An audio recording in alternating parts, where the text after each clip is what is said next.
Assalamualaikum warahmatullahi wabarakatuh.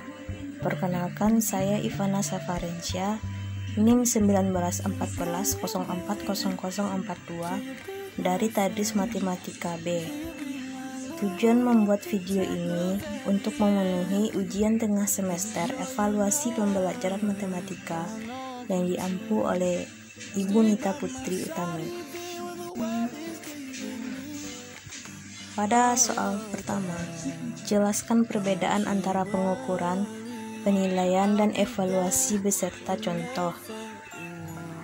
Pada bagian ini saya menjawab perbedaan antara pengukuran, penilaian, dan evaluasi adalah pengukuran yaitu hasil belajar yang dapat diartikan sebagai kegiatan untuk membandingkan hasil dengan standar yang ditetapkan. Pengukuran hasil belajar bersifat kuantitatif, sehingga dinyatakan secara numerik. Demikian, pengukuran dapat dijadikan sebagai instrumen untuk melakukan penilaian. Perbedaan penilaian, yaitu hasil belajar, adalah proses pengambilan keputusan dengan menggunakan informasi yang diperoleh dari pengukuran hasil belajar, baik yang menggunakan tes maupun tidak. Penilaian bersifat kualitatif dan dinyatakan dalam bentuk deskripsi kalimat. Sedangkan evaluasi merupakan suatu hasil belajar atau proses kegiatan untuk menentukan nilai, kriteria, keputusan atau tindakan dari pembelajaran yang telah dilakukan. Contoh pengukuran: Ali mendapatkan skor 10 dari tes pilihan ganda yang terdiri dari 50 soal. Contoh dari penilaian: karena Ali mendapat skor 10, maka Ali tidak lulus. Contoh evaluasi: karena Ali mendapatkan 10 poin dan dinyatakan tidak lulus, maka Ali harus meningkatkan kinerja belajarnya.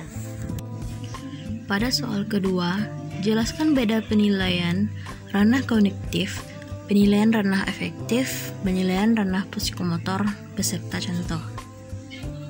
Jawabannya adalah ranah kognitif adalah kemampuan yang mencakup kegiatan mental atau otak. Contohnya, seorang guru harus memiliki kemampuan intelektual seperti penguasaan materi, pelajaran, dan mengenai cara mengajar serta menilai siswa. Kedua, ranah afektif adalah ranah yang berkaitan dengan sikap dan nilai. Ranah afektif mencakup watak perilaku seperti perasaan, minat, sikap, emosi, dan nilai.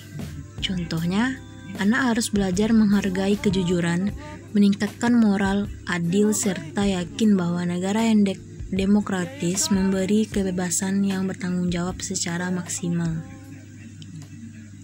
Selanjutnya yaitu ranah psikomotor, yaitu ranah yang berkaitan dengan keterampilan atau skill atau kemampuan bertindak setelah seseorang menerima pengalaman belajar tertentu.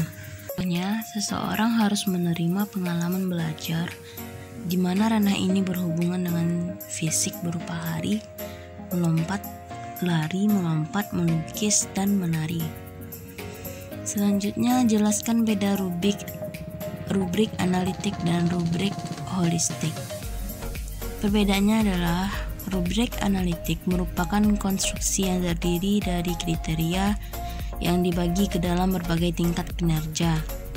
Sedangkan rubrik holistik merupakan konstruksi yang mengandung berbagai tingkat kinerja yang menggambarkan kualitas tugas, kuantitas tugas, atau keduanya. Soal selanjutnya, jelaskan beda antara bobot, skala, dan skor pada rubrik penskoran atau analitik. Jawabnya, bobot adalah pemberian bobot kepada suatu soal dengan cara membandingkannya dengan cara yang lain. Skala adalah suatu bentuk pedoman observasi untuk mengumpulkan data individu dengan menggolongkan, menilai tingkah laku situasi tertentu. Dan selanjutnya, skor adalah hasil pekerjaan menskor yang diperoleh dengan menjumlahkan angka-angka bagi setiap tes. Selanjutnya adalah soal kelima. Jelaskan beda alat evaluasi tes dan non-tes serta macam alat evaluasi. Jawabnya, teknik tes adalah cara yang dapat digunakan atau prosedur yang perlu ditempuh untuk pengukuran dan penilaian pada pendidikan. Sedangkan teknik non-tes adalah cara penilaian hasil belajar peserta didik yang dilakukan tanpa menguji peserta didik melalui pengamatan. Alat evaluasi teknik tes yaitu tes tertulis dan tes lisan, sedangkan alat evaluasi non-tes berupa observasi, wawancara, skala sikap, dan angket.